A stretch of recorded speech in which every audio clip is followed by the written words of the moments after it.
Hey guys, you're watching BTech. I'm Basil. This video is all about Mobile World Congress 2017. It's around the corner. What can we expect from Sony? And more to the point, what do we want to expect from Sony? Wanted to do a little more than just a regular rumor roundup video. We will cover the rumors. Before I jump into it, if you're not already subscribed to the channel, subscribe. It's how you're going to stay on top of everything, including our Mobile World Congress coverage.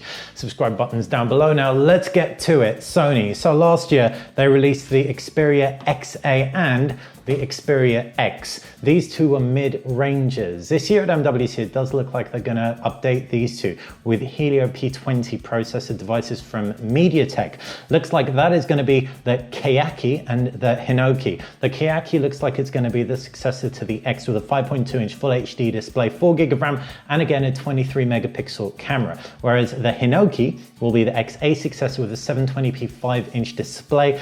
Again, same MediaTek P20 processor, 16 megapixel rear camera as opposed to 13, 8 megapixel front camera, and 32 gig internal memory as opposed to 16. Now that will be the real winner, the 32 gig internal memory, which was part of what made the Xperia XA really hard to deal with. But the other part that made it really hard to deal with was a terrible battery life. Hopefully the battery life will be better in the XA 2017 or the Hinoki, whatever it ends up being called.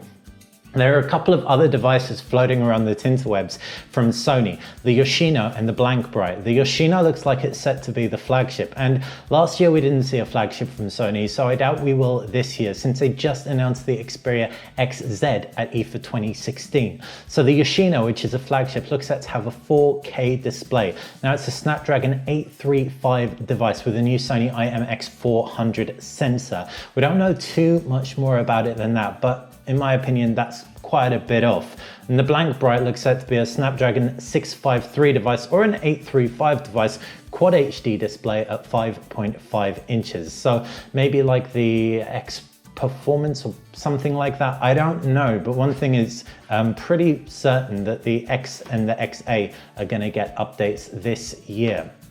Now, we've covered the rumors. What do I want to see from Sony? I haven't seen a single tablet rumor. That upsets me. I love the Z4 tablet. Where is it? I've got it here somewhere. The fact they still just happen to have it with me is pretty telling. There you go. So it's keyboard packing device that I do still use, even though I use a load of tablets, and it's great. The only thing that really comes close to it since it came out is the Lenovo Yoga Book, which I'm reviewing now, which I am loving, but that's a whole other video. I'd love to see an update to the Z4 tablet packing Snapdragon 835 4K display so it can really kind of cohesively tell that Sony 4K story, and integration with PS4 and all of that good stuff. Some new innovative stuff in the tablet space, but with that keyboard combination too, would be a winner. Android is much more capable than it used to be.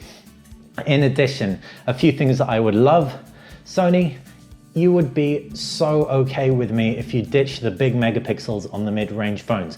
Anyone who's used a Sony phone, after a month, 2 months, you'll know the camera UI slows down a lot. And if this has anything to do with the big megapixels, then ditch the big megapixels. If it's just the user interface of the camera, then work it from the ground up, because that slowdown really kills the user experience for me and is a big part in why Sony devices don't generally review too high above an 8 out of 10. Next up, bump up your batteries. The Xperia XA, the Xperia X, the Xperia XZ even, by comparison to the competition, just had less milliamps. I love that Sony cares about the battery story to tell us that they're reducing the speed at which the phones charge to save the battery so we can keep our phones for longer. That's great. It saves the planet, saves you money. It means your phones will just last longer. But the problem is they're not lasting long enough in the first place. They're not getting me through from morning to night. And so that's another reason I just find it quite hard to use Sony devices as my daily driver.